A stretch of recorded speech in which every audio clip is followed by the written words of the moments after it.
My best friend supported my abortion and even went with me to the clinic, but the next morning my pill was gone, and when I confronted her, she completely lost it and posted my business online while calling me a baby killer.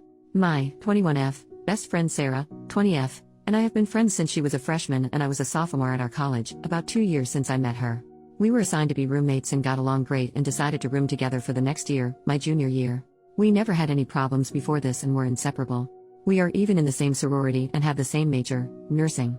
A few weeks ago, I found out I was pregnant by my boyfriend Harold, 22M. We've been dating almost 2 years and he's a wonderful man. We both discussed what to do and decided that abortion was the best choice for both of us. I decided to have a medical abortion, and since Harold couldn't drive me to the clinic because he had a final, Sarah agreed to go with me.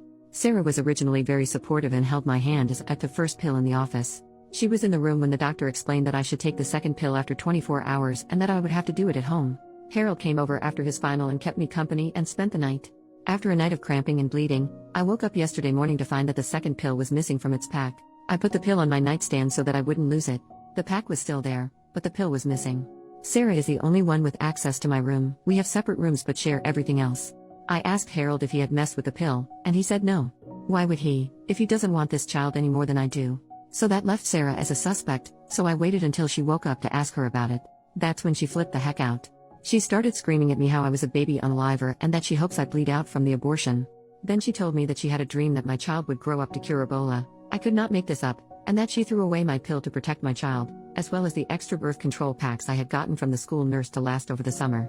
She took photos and uploaded them to Facebook with the caption, "OP is a baby-killing WHRE who can't keep her legs shut." Luckily, all of her friends and our sorority sisters instantly defended me and told her how crazy she was. Reddit, I'm stuck in the same room as her for all of our summer classes, which will last until July. We are in the same sorority, we'll have to see each other twice a week until I graduate. Is there anything I can do legally? Is what she posted online illegal? She is a nursing major in clinicals? I'm so freaking confused. Edit, I've already gotten another pill. Second edit, sorority just texted me. The last meeting of the year will be concerning Sarah's violation of the sorority code of conduct. Apparently this is not the first time this has happened. Majority vote decides on whether she's kicked out or not.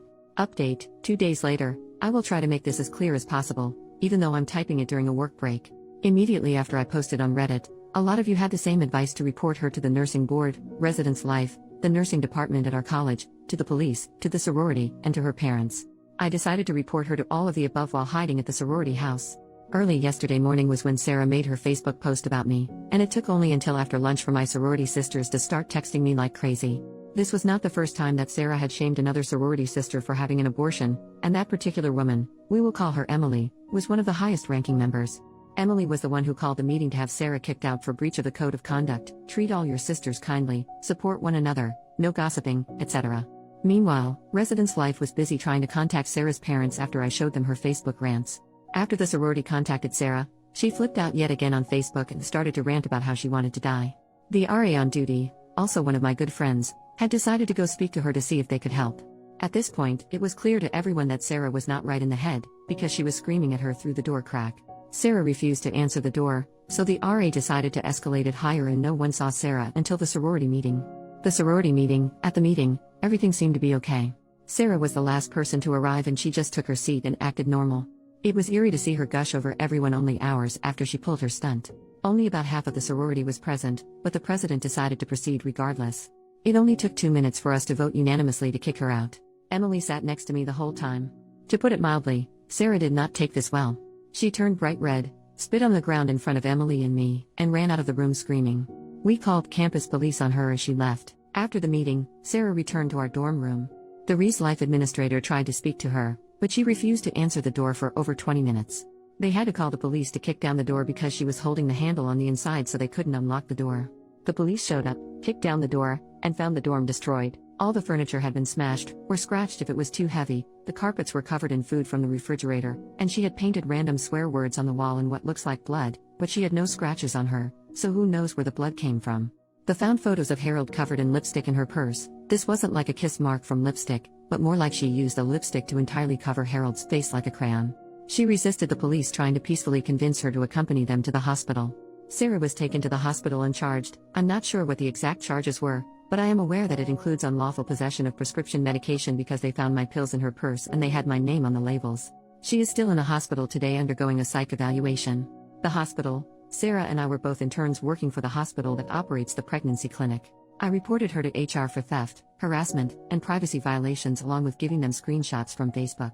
As of this morning, Sarah did not turn up for work, so she was terminated for no call, no show. HR had me in their office for an hour this morning asking if I would like to press for a HIPAA investigation. It turns out that some of her Facebook rants had information that could only be obtained through patient records. I have no idea what information it was since it was the HR lady who found it. I said yes, because there's no way it would hurt for Sarah to be investigated. HR also notified the nursing board and the nursing department at my college independently of my reports. So I think that's pretty much everything. Sarah has been arrested and charged, kicked from the sorority, fired from her job, kicked out of the dorms, and numerous reports were made to the proper authorities. I still care for Sarah with all of my heart, because I realize that she is severely mentally ill. I will always blame her for what she did to me, but I know that it wasn't the best friend that I knew for all those years. It was a different person who did that to me. I am feeling physically fine after all of this. Harold and I are talking about getting an apartment off campus together. If that doesn't work out, I will stay in the sorority house. Sarah's parents have promised to pay me back for the abortion costs, $400, because they know I didn't do anything wrong. I'm grateful that I have their support. Edit. A lot of you think that I was too extreme, but there was nothing I could have done to make her get help. I miss my best friend more than any of you critics could ever realize. Don't judge me for doing what was best for everyone involved, including myself. Her right to sympathy ended when she deliberately chose to steal from me, slander my name, destroy my laptop and possessions, and when she refused help from everyone who tried to help.